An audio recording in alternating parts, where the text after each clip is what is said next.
Joining us. It's a pleasure to be here. Thank you for having me. Want to find out all about you. So you do have experience. You worked for Congressman Trent Franks for a little while, but this is your first run for office. What do you really want to change in state government? That's an excellent question. The reason I ran is because I got fired up about the budget deficit, and the crisis that we're facing right now. Felt like I had some experience working for the Arizona Tax Research Association that I could offer some solutions to really get at the crisis that we're facing right now, and that is balancing our state budget. Glad you brought that up because I want to ask you about the issue of getting the federal waiver for Medicaid. It appears, based on comments Kathleen Sebelius made earlier this week, that the feds might not give it to us. So the question becomes, if we don't get that waiver, if the governor does not get that waiver, how do you feel that $500 million hole? That's an excellent question.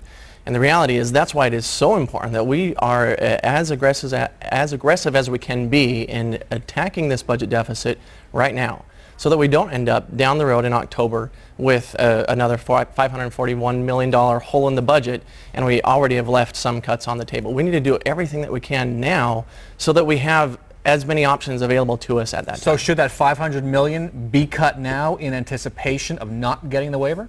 What we need to do is do everything that we can to balance the budget, and we must get that waiver. We have to get that waiver because this is Obamacare imposing restrictions on our state, and we have to get that waiver. Okay. You've been in office about a month now. What's been the biggest surprise to you about the whole process? The biggest surprise, well, as I mentioned, I did work for the Arizona Tax Research Association, so I was involved in the process and understood what transpires. Probably the biggest surprise is just how busy I have to be. I had the luxury when I was at the Arizona Tax Research Association of focusing on the issues that I was most passionate about: public spending, the budget, public finance. Now I have to vote on everything.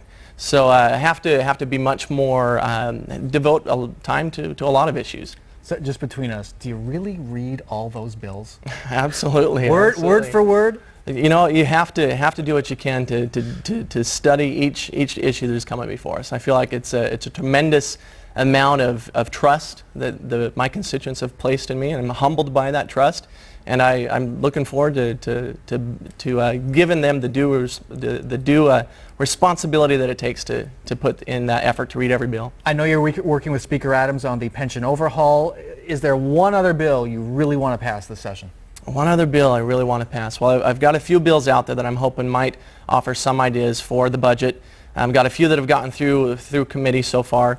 One bill that I think is an excellent bill that we need to get through is a levy limit on property taxes that are levied for maintenance and operations. Right now we limit the levies of counties, community colleges, and cities, but there's no limit on special taxing districts, which means when assessed values go up, they can leave that rate alone, and you might see a 60% increase in your special district tax year over year because there's no limit on the levy. You are really into this taxing stuff, aren't you? I am. That's a deep dive right there. Okay, Representative Justin Olson, thanks so much for joining us.